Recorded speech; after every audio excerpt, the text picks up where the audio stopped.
Parce que c'est de la parole de Dieu, c'est pas moi qui l'apporte. C'est la parole qui est bonne. C'est la résurrection du fils de la Sunamite. Dans 2 Rois, au chapitre 4. Alors, on va aller dans 2 Rois, au chapitre 4.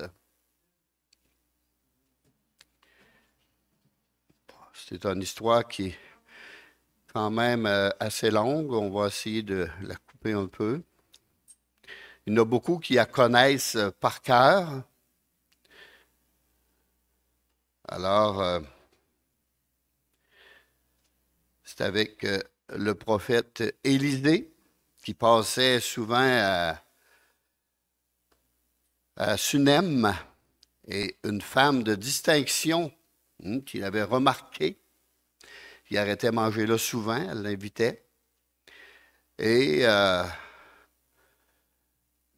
au verset 9, elle dit à son mari, « Voici, je sais que cet homme qui passe toujours chez nous est un saint homme de Dieu.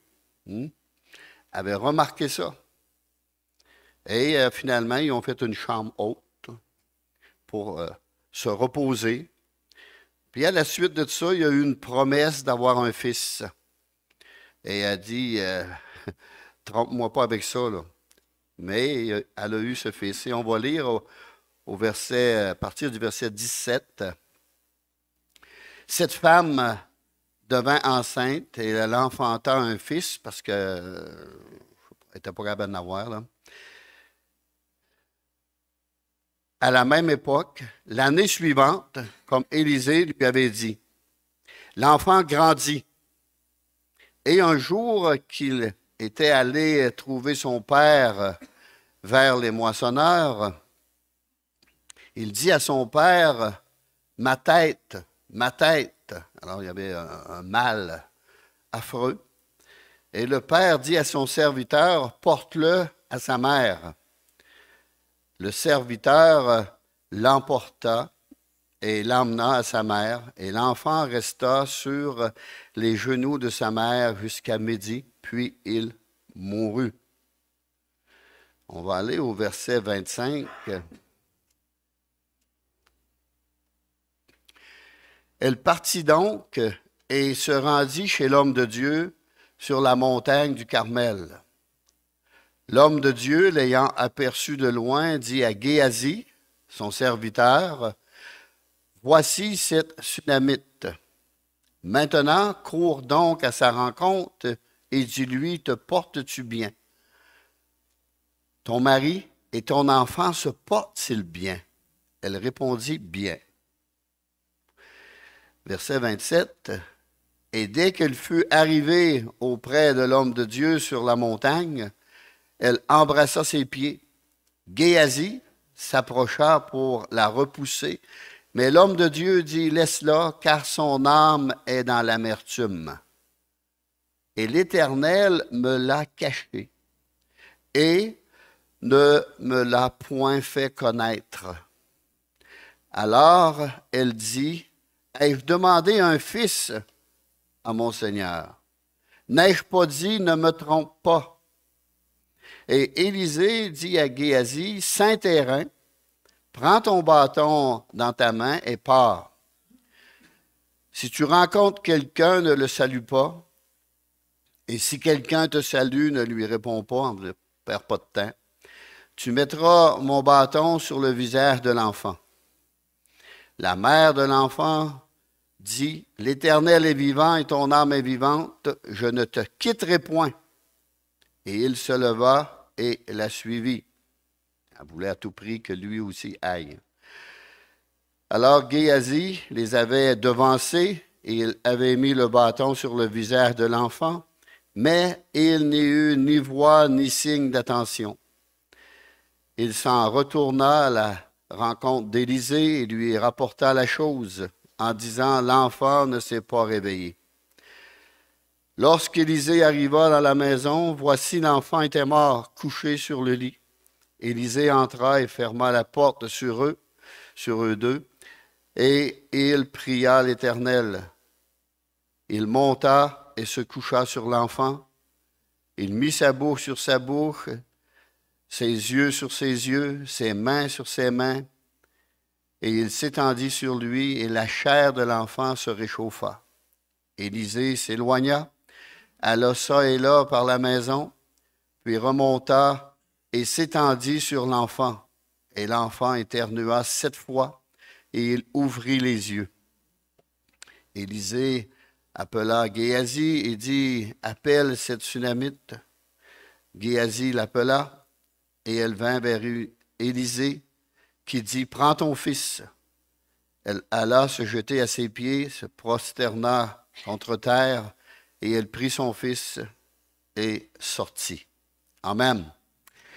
Seigneur, puisses-tu bénir ta parole en nos cœurs ce matin, nous parler par elle, nous enseigner, nous instruire, nous la révéler, afin qu'on puisse la rendre vivante, cette parole, en chacun de nous, Seigneur, par la puissance de ton Saint-Esprit. Dans le nom de Jésus, je prie. Amen. Alors,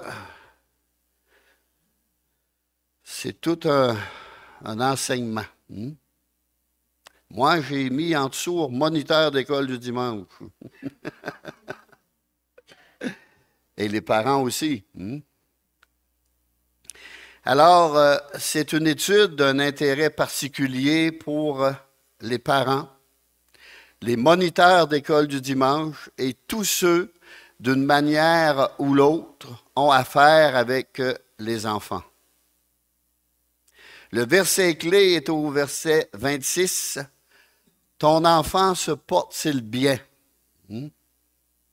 Ton enfant se porte-t-il bien? Et c'est la question, des fois, qu'on doit se poser. C'est l'enfant qui occupe la première place dans tout cet épisode. Jésus a dit dans Marc 10, 14, « Laissez venir à moi les petits-enfants et ne les empêchez pas. » Tous les enfants ont soif de Dieu si on le montre, les enseigne, on les en parle. Une question ici à répondre personnellement à chacun de nous. Quel est l'état spirituel de chacun de nos enfants? Ici, je ne sais pas quel âge il y avait, mais il était au champ. Peut-être 7-8 ans. On ne sait pas, la mention n'est pas donnée, l'âge. Mais c'est écrit qu'au verset 18, l'enfant grandit. L'enfant grandit. Et au verset 20, puis il mourut sur les genoux de sa mère. Telle est la condition spirituelle de tout enfant qui n'est pas chrétien.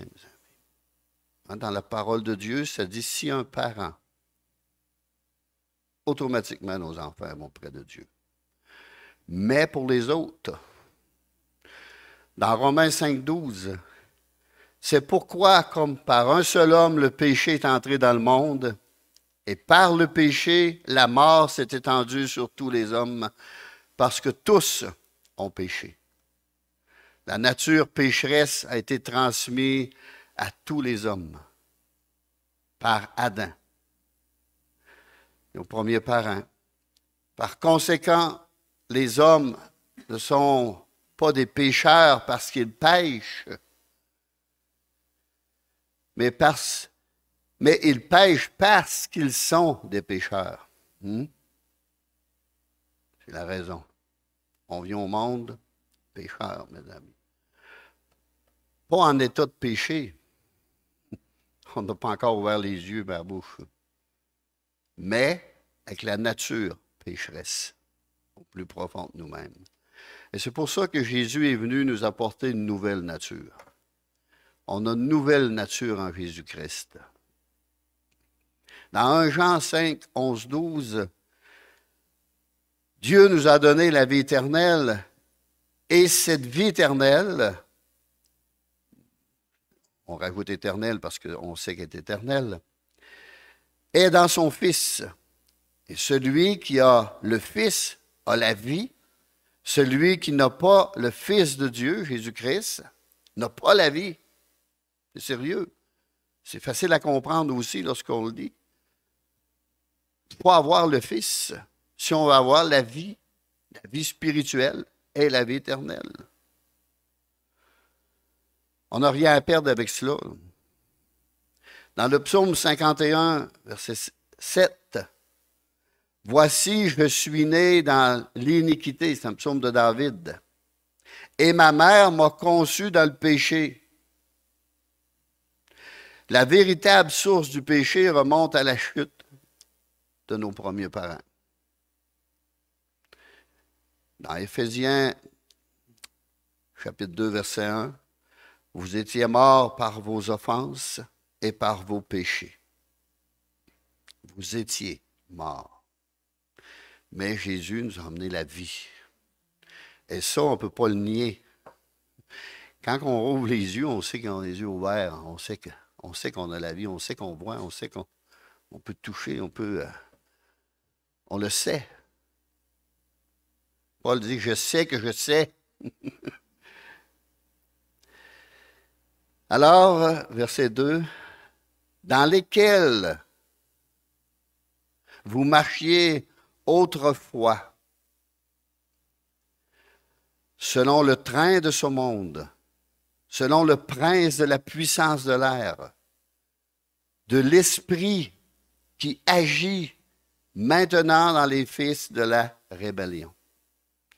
Hein, ça, c'est Satan. C'est une description du mal et de Satan. La rébellion, mes amis. Jusqu'au moment où nous recevons une vie nouvelle par la foi au Seigneur Jésus-Christ. Et cette vie nouvelle, lorsque nous l'avons, elle est merveilleuse. Elle est glorieuse. Et on ne peut s'empêcher de louer, de glorifier, d'exalter le Seigneur. C'est plus fort que nous, ça sort. Ça sort toute seule, c'était. Je me souviens, jamais courbé devant un arbre, là. Mais après avoir accepté le Seigneur, je trouvais que la nature était belle. Parce que je venais d'être en contact avec le Créateur. Mais je n'ai pas adoré et servi la créature. J'ai adoré le Créateur pour ses merveilles. Aujourd'hui, il adore la nature. Dame nature. Hein, on l'appelle Dame nature en plus. Dieu, c'est Dieu qui l'a créé. Hein? Jean 3, 36. Celui qui croit au Fils a la vie éternelle. Celui qui ne croit pas au Fils ne verra point la vie éternelle, mais la colère de Dieu demeure sur lui. C'est clair, ça, là. Ça n'a pas besoin d'être expliqué. C'est pour ça qu'il faut lire la parole de Dieu. Quand on est tout seul dans notre chambre ou à table, puis on ouvre la parole de Dieu, puis on commence à lire, puis on lit des versets comme cela, on s'arrête, puis on réfléchit. Là, on le découvre par nous-mêmes. On ne se le fait pas dire, là, on le découvre par nous-mêmes. Et là, mais ce livre-là est merveilleux. Ce livre-là est glorieux. Ce livre-là m'enseigne des choses, m'apprend des choses, me guide dans la vérité et m'éloigne du mensonge. Mais le Fils de l'homme est venu sauver ce qui était perdu. Matthieu 18, 11. Le Fils de l'homme est venu sauver ce qui était perdu. On était perdu, malheureusement. Et Jésus est venu sauver. Mais il faut s'avouer perdu aussi. Si on ne veut pas s'avouer perdu, on ne peut pas être sauvé. Il faut avouer notre condition. Le monde est perdu sans Jésus. Jean 1, 29, « Voici l'agneau de Dieu qui ôte le péché du monde. » Il l'enlève, il l'efface. Chaque personne en particulier. Alors, quels seraient vos sentiments si vous aviez, ou vous saviez votre enfant, votre propre enfant perdu? Il est perdu. Si vous le voyez devenir la proie de la mort physique aussi. C'est terrible. Alors, essayez de comprendre les sentiments de cette mère cette maman ce matin par rapport à son fils qui était mort. On va examiner maintenant la détresse de la mère. Cette mère avait à cœur le bien de son enfant. Et quand cette mort tragique se produisit, elle a fortement réagi. Il y a le côté physique, mais il y a aussi le côté spirituel. Et cette femme savait très bien que son enfant était mort. Et son unique souci était de le voir renaître à une vie nouvelle. Et c'est cette même attitude que nous devons avoir pour nos enfants. Renaître à une vie spirituelle. Il est mort spirituellement, mais il doit renaître. Il doit vivre. Nous, les chrétiens, on veut qu'ils vivent pour Jésus. On veut qu'ils vivent pour Jésus. Je me souviens, quand on était en Ontario, un autobus de l'église que je fréquentais, où j'enseignais les Canadiens français, venait le dimanche matin chercher les enfants de mon voisin à côté. Mais eux, les parents n'allaient pas à l'église. Je ne les ai jamais vus d'aucune façon aller à l'église. Mais ils laissaient leurs enfants aller à l'église, à l'école du dimanche. Et même quand c'était la fête de l'Halloween, l'autobus venait chercher les enfants, les emmenait à l'église, ils leur organisaient une fête.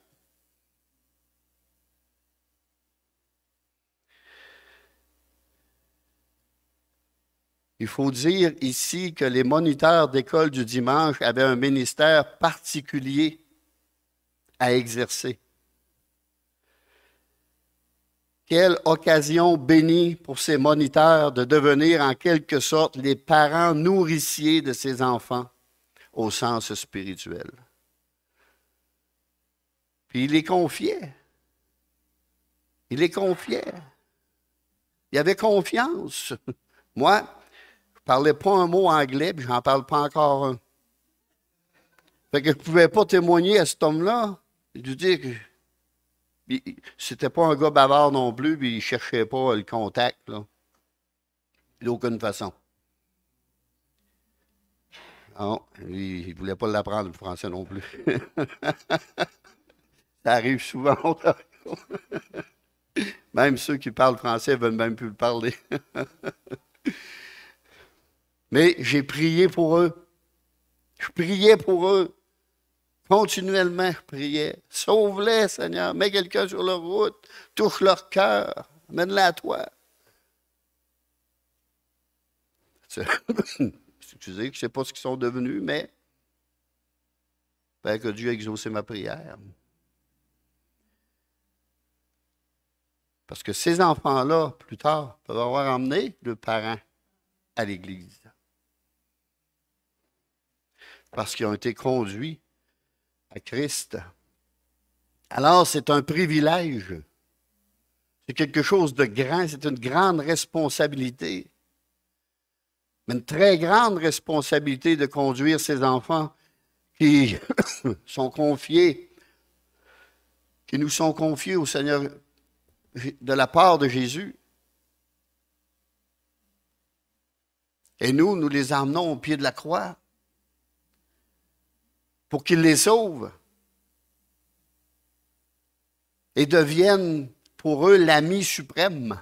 Et qui peuvent apprendre à se confier dans le Seigneur plus tard. Des fois, on ne voit pas les résultats tout de suite, mais plus tard, on les voit. Qui sait ce que cet enfant va devenir un jour? Qui sait? Dieu nous a donné la responsabilité de prier pour eux. Alors, avez-vous vraiment à cœur le salut des enfants qui vous sont confiés? Est-ce qu'on a vraiment à cœur leur salut? C'est la vie éternelle, c'est pour l'éternité, c'est grand, là. Des fois, on perd ça de vue, mais c'est grand. Ça ne s'arrête pas à une vie de 100, 120 ans ici, là. Beaucoup plus que ça, éternellement. L'éternité est sans fin. C'est comme j'avais entendu d'une prédication, un oiseau viendrait chercher une poussière ou un grain de sable à chaque année. Il aurait fini de charroyer la planète, puis l'éternité ferait juste commencer. C'est pour nous donner une image. C'est sans fin. Ça ne se compare pas. Ici, on est ici pour prendre une décision sur cette terre. Accepter Jésus ou le rejeter. Et la question la plus importante va nous être posée au ciel, qu'as-tu fait de mon fils? Qu'as-tu fait de mon fils que j'ai envoyé mourir sur la croix pour te sauver, pour te donner l'éternité? Qu'as-tu fait de lui? Il y en a plusieurs qui vont commencer à réfléchir là, mais ça va être trop tard. C'est maintenant qu'il faut réfléchir. Ici, on va examiner l'échec du serviteur. Parce que Géasi n'a pas réussi grand-chose, là. On va regarder l'échec du serviteur. Parlons un peu de Géasi, le serviteur d'Élisée. Il avait été envoyé par le prophète pour poser son bâton sur l'enfant, le bâton de l'autorité. Il représentait l'autorité et la puissance. Et lorsqu'il le fit, il ne se produisit absolument rien. Mais y a-t-il des raisons à cela? Pour ceux qui connaissent Géasi, on sait qu'il aimait l'argent, là, les richesses, là, parce qu'il avait couru en arrière de Naaman, là, puis il avait hérité de la lèpre de Naaman. Alors, même si c'était le serviteur d'un homme saint, un homme puissant, d'un homme de Dieu, quel serviteur!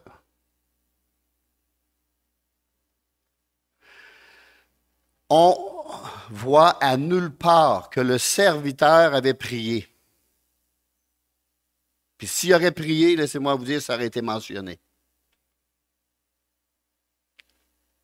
Nulle part. Géasi n'avait rien préparé dans la prière. Il avait pris le bâton, puis tout joyeux. Il n'a rien produit.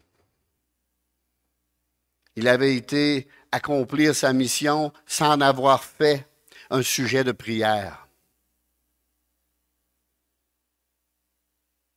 Sans aucune préparation spirituelle. Quelle tentation, souvent, pour le moniteur ou la monitrice de se rendre à son groupe d'école du dimanche sans s'être préparé par la prière pour cette tâche glorieuse que d'enseigner aux enfants la parole de vie et de vérité. C'est grand, c'est immense, c'est une tâche, c'est la question d'une vie. On ne sait pas ce que cet enfant-là va devenir un jour. Il y en a qui sont devenus des grands prédicateurs.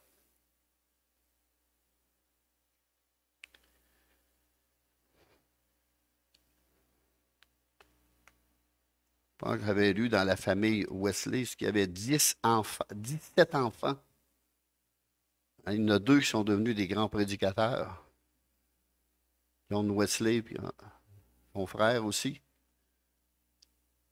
Mais la mère était sur ses genoux. La mère était une femme de prière. Puis elle a dit, si ce n'est pas Dieu qui sert, ils vont servir le diable, un ou l'autre. Alors Géasi n'avait ni prière, ni préparation, ni persévérance, ni foi réelle. Et c'est pourquoi il ne s'est rien produit aucune puissance, aucune vie. Le service de ce serviteur était purement machinal. Mais la façon dont Élisée a confronté ce problème a été bien différent. Et c'est là qu'on retire des leçons, là. Allez pas faire ça de nos jours. Vous vous ramassez en prison. Mais il y a des leçons spirituelles. C'est des leçons spirituelles qu'il faut sortir de ces images-là. Géasi revint auprès de son maître pour lui rappeler son échec. Au verset 31. Géasi les avait devancés. Ils avaient mis le bâton sur le visage de l'enfant, mais il n'eut ni voix ni signe d'attention. Il s'en retourna à la rencontre d'Élisée et lui rapporta la chose en disant, l'enfant ne s'est pas réveillé. Il aurait dû s'interroger, se poser des questions. Pourquoi? Pourquoi? Est-ce que j'ai fait quelque chose qui n'était pas correct? Ou que... Là, il aurait dit, j'ai oublié de prier, j'ai oublié de me préparer. Ah oui, j'ai oublié ça, j'ai oublié ça, j'ai oublié ça, j'ai oublié d'avoir la foi, j'ai oublié. Il avait tout oublié.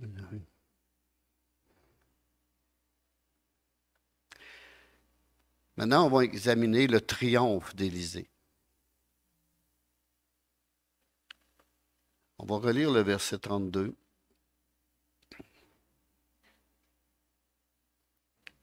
Lorsqu'Élisée arriva dans la maison, voici l'enfant était mort, couché sur son lit. Élisée entra et ferma la porte sur eux deux, et il pria l'Éternel. Il a commencé par prier. Il monta et se coucha sur l'enfant. Il mit sa bouche sur sa bouche, ses yeux sur ses yeux, ses mains sur ses mains. Et il s'étendit sur lui, et la chair de l'enfant se réchauffa. Il y a eu des signes. La chair a commencé à se réchauffer. Dans Matthieu 6, quand tu pries, entre dans ta chambre, ferme ta porte et prie ton Père qui est là dans le lieu secret. Dieu est omniprésent, mes amis. Il te le rendra. Il te le rendra. Et si on ne prie pas, on ne peut pas découvrir le plan de Dieu et la volonté de Dieu non plus. L'homme ou la femme de Dieu doit être seul avec Dieu avant de pouvoir communiquer aux âmes cette vie, la vie éternelle, la vie spirituelle, cette vie nouvelle qu'on reçoit en Jésus-Christ, la vie d'en haut, si vous aimez mieux. On doit la communiquer à tous ceux qui sont morts dans leurs péchés et leurs transgressions. On doit communiquer cette vie. On doit avoir en nous cette vie avant de la communiquer aux autres aussi. On doit être en contact personnel avec Dieu. Souvenez-vous de Anne et de sa prière pour le jeune Samuel, Samuel 1, 27. C'était pour cet enfant que je priais. C'était pour cet enfant, puis elle pleurait, puis l'autre, il pensait qu'il était saoul. Puis...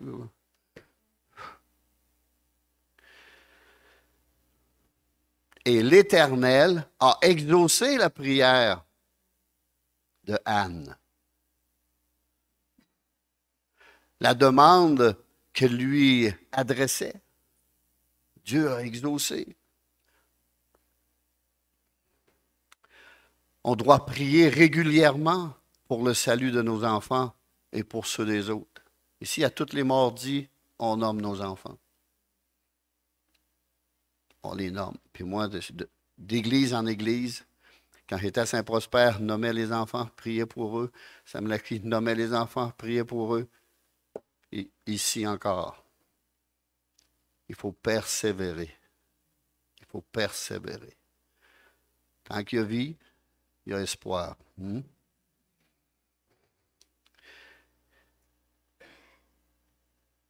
Élisée eut un contact personnel avec l'enfant. On l'a lu au verset 34. Et tout cela est symbolique. Un contact par les yeux, la bouche, les mains.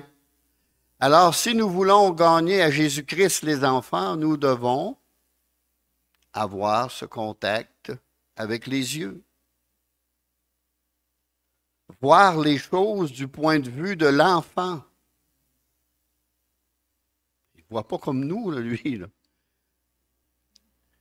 faut s'abaisser à le niveau. La bouche, parler son langage. Je ne veux pas dire son langage vulgaire, mais le langage de l'enfant. S'abaisser, parler son langage. Ce qu'il vit, ce qu'il fait, ce qu'il pense. On peut le questionner, l'enfant. Eux, ils aiment ça, nous questionner, mais nous aussi, on peut les questionner un peu. Pas avec un langage simple, s'il est capable de répondre et de comprendre. Les mains, entrer réellement, on pourrait dire, dans ses intérêts. Savoir aller chercher, avoir son attention, avoir son intérêt, tu sais. Des fois, il faut raconter des petites histoires. Ah! Moi, je me souviens, j'en avais raconté une vivante avec Stéphane, mon fils, qui s'était passé à la maison. Puis à chaque fois, hey, pourrais-tu nous raconter encore l'histoire de Stéphane? Pourrais-tu encore nous raconter? Ben là, on va en raconter d'autres, là, mais, mais ça les marquait. Ils se souvenaient, ça les rappelait. Et c'était comment mon fils, j'avais emmené mon fils à aimer Jésus et à le connaître. Par des exemples que j'avais demandé au Seigneur qui m'inspirent, parce que je n'étais même pas capable d'avoir ces inspirations-là. Mais j'ai demandé au Seigneur, puis il m'a donné des exemples.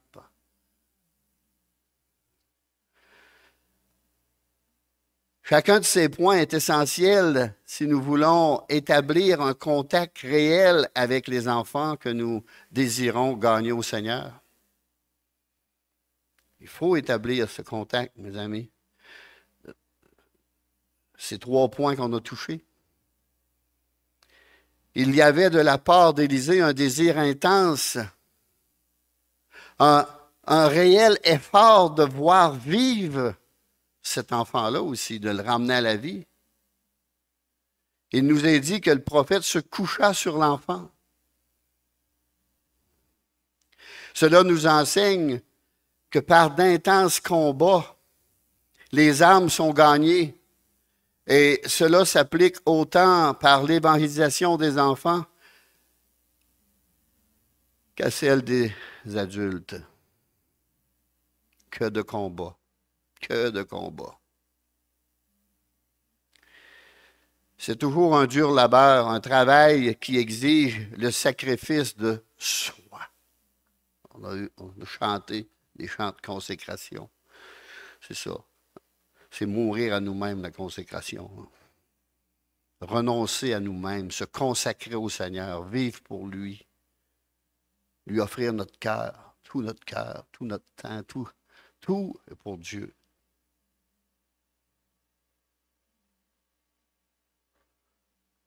Le sacrifice de son temps, parce que le temps, là, on ne veut pas le donner à n'importe qui, et de ses énergies, pas trop me fatigue, de ses énergies, parce qu'il faut en mettre de l'énergie,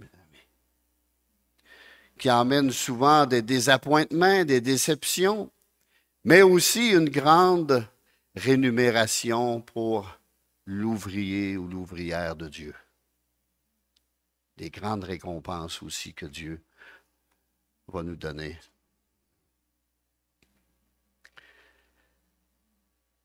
Ici, on va examiner la posture du prophète Élisée.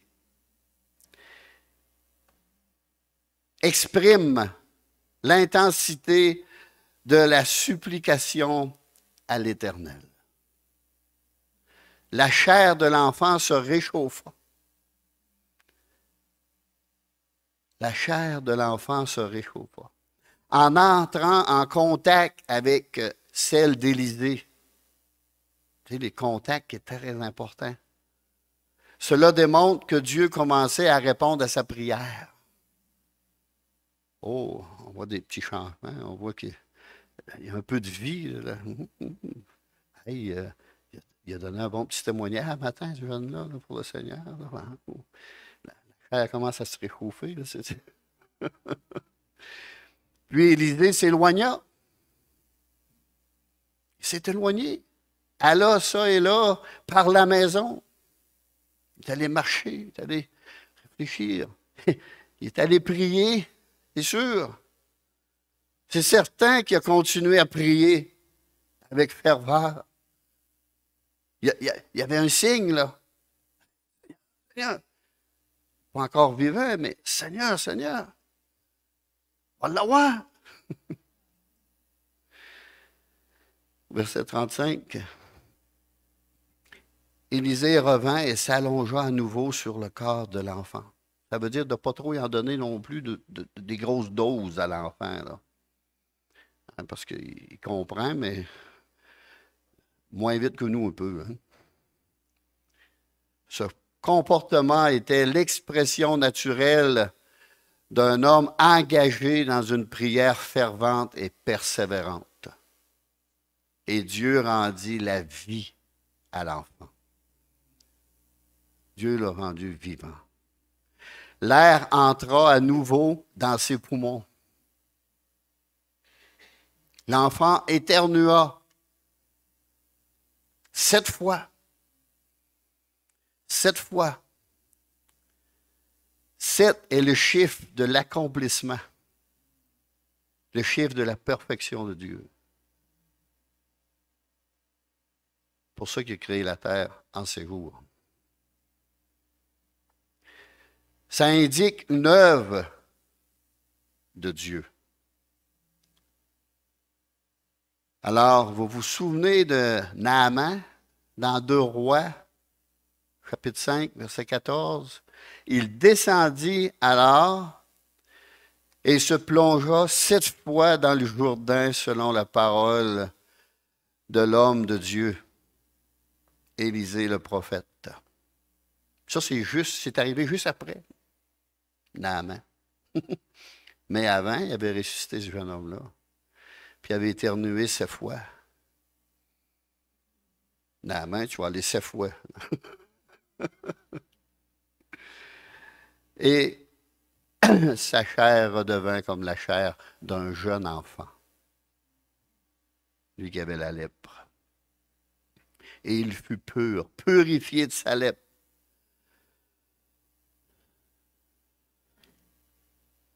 Dans 2 Rois 4, 35, l'enfant éternua 7 fois et il ouvrit les yeux. Et ce fut le premier signe attestant que Dieu le ramènerait à la vie. Le premier signe que Dieu le ramenait à la vie. Il y a des signes que Dieu nous donne des fois. Des petits clins d'œil que Dieu nous fait. Ouais, continue, persévère. Ça va fonctionner. Mais persévère. On a besoin d'apprendre la persévérance, nous. Nous, les humains patients. On veut que tout soit fait instantanément, tout de suite, Seigneur. Voyons, tout de suite, tout de suite. Un enfant, là, ça ne grandit pas à vue d'œil. Là. Il y a une certaine âge, là. On pense pour lui parler. Après ça, on se lève la tête 2 ans après pour lui parler. Mais dans le moral et le mental, dans le physique, normalement, ça se développe tranquillement.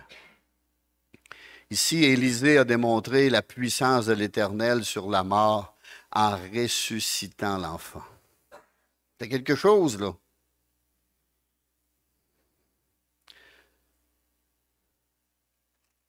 Dans 2 Rois 4,9 que j'ai lu tout à l'heure, je sais que cet homme qui passe toujours chez nous est un saint homme de Dieu. Il y avait un témoignage. Il y avait un témoignage. Il n'y a personne qui va dire ça de quelqu'un s'il n'y a pas de témoignage. Il y avait un témoignage d'établi. Élisée, cet homme de Dieu, a usé de patience, de persévérance et de foi. Le miracle ne s'est pas produit tout de suite, là. Élisée a continué à compter sur son Dieu. Il s'appuyait sur Dieu et a travaillé dans une attitude de foi. De foi. C'est peut-être justement là que nous risquons de faiblir. Nous devenons impatients et nous abandonnons la partie. Précisément là où nous devrions persévérer dans un esprit de foi. Nous confions en Dieu pour donner la complète victoire à cet enfant.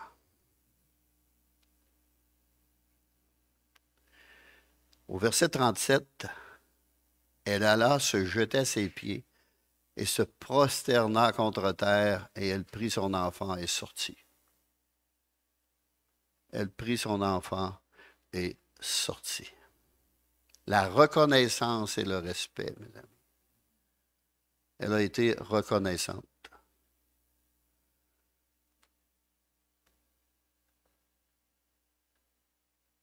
Pour conclure, notons 3 signes de vie que nous devons attendre de voir se produire dans notre mission ou votre mission auprès des enfants.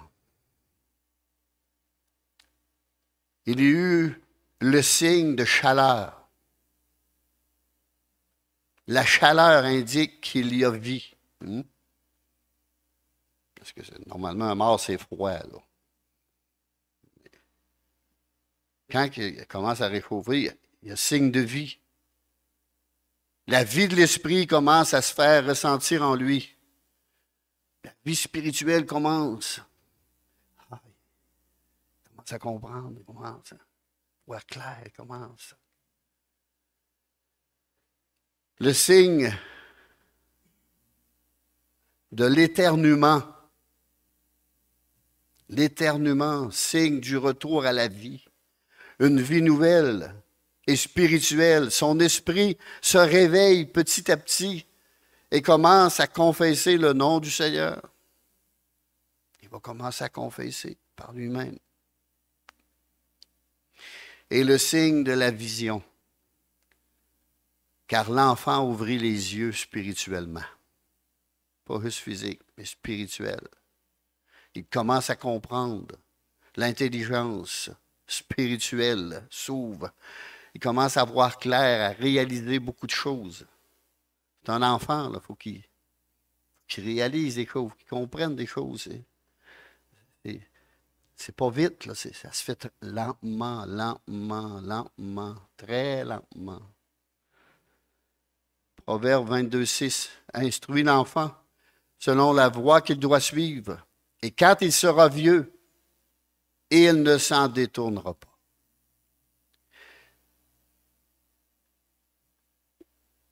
Il n'y a qu'une voie juste, mes amis. C'est la voie de Dieu, celle de la vie. Jésus a dit, je suis le chemin, la vérité et la vie. C'est lui qui donne la vie. Dans Éphésiens, je termine avec ce passage. Éphésiens au chapitre 6. Vous savez que le chapitre 5, écoutez, ne vous enivrez pas de vin, c'est de la débauche, soyez au contraire remplis de l'Esprit. Et là, jusqu'au verset 21, on a la formule pour être rempli de l'Esprit. Entretenez-vous par des psaumes, par des hymnes, par des cantiques spirituels, chantant et célébrant de tout votre cœur les louanges du Seigneur. Rendez continuellement grâce pour toutes choses à Dieu le Père, au nom de notre Seigneur Jésus-Christ, et soumettez-vous les uns aux autres dans la crainte de Christ. Tu ne peux pas être rempli si tu ne te soumets pas.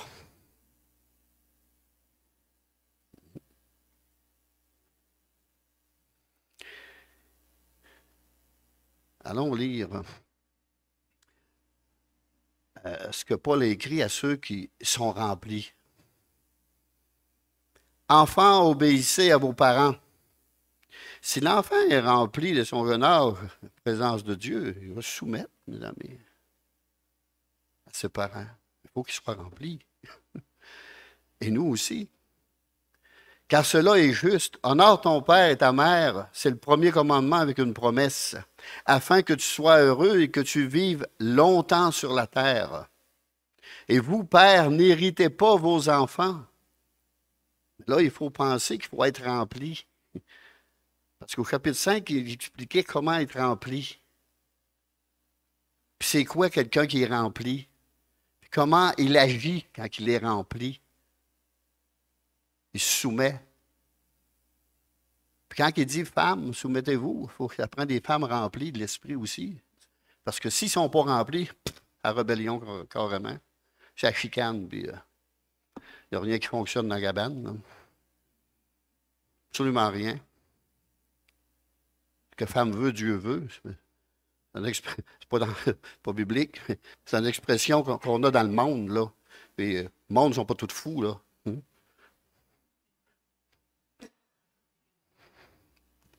Ni nous autres, là. Et vous, pères, n'héritez pas vos enfants, mais élevez-les en les corrigeant. Ça indique aussi la discipline ici. C'est pas les battre, là, non, le parler, les corriger, les redresser, les instruire, les discipliner en les instruisant selon le Seigneur. Mais quand on est rempli, on n'a pas de misère à faire cela. La femme qui est remplie, il n'y a pas de misère à se soumettre non plus. Imaginez que si les femmes seraient toutes remplies, puis les hommes, où serait passé divorce, où serait passé chicane. On aurait pu, là. On est rempli, on se soumet les uns les autres. Ça l'éviterait beaucoup de choses. Hein? Soyez remplis. Soyons remplis. C'est ce que la parole de Dieu nous dit. Alléluia. Précieux Jésus. On va prier. Seigneur Jésus, tu nous parles par ta parole, tu nous instruis, tu nous enseignes par elle. Tu nous montres aussi comment se comporter avec nos enfants, Seigneur, à l'école et avec les enfants des autres. Ô précieux Jésus, donne-nous cette grâce, cette capacité. Donne-nous d'être remplis de toi, Seigneur, remplis de ton Esprit Saint, remplis de ta parole, remplis de vie. Oui, Jésus. Donne-nous de manifester le fruit de l'Esprit, Seigneur. Fruit de l'Esprit, paix, joie, etc. Ô précieux Jésus, donne-nous cela, Seigneur. Nous en avons besoin pour être des témoignages vivants et puissants face à nos enfants, premièrement, puis à ceux qui nous entourent. Ô glorieux Sauveur, glorieux Jésus, sois béni, Seigneur. Sois béni pour ta présence au milieu de nous encore, pour ton esprit. Et aujourd'hui, c'est un grand jour, la fête des mamans. Pour qui a pensé à ça, j'ai pas le nom, là. Mais il y a une fête pour les mamans puis pour les papas. Peut-être de manifester ou notre Le mot m'échappe. Notre connaissance.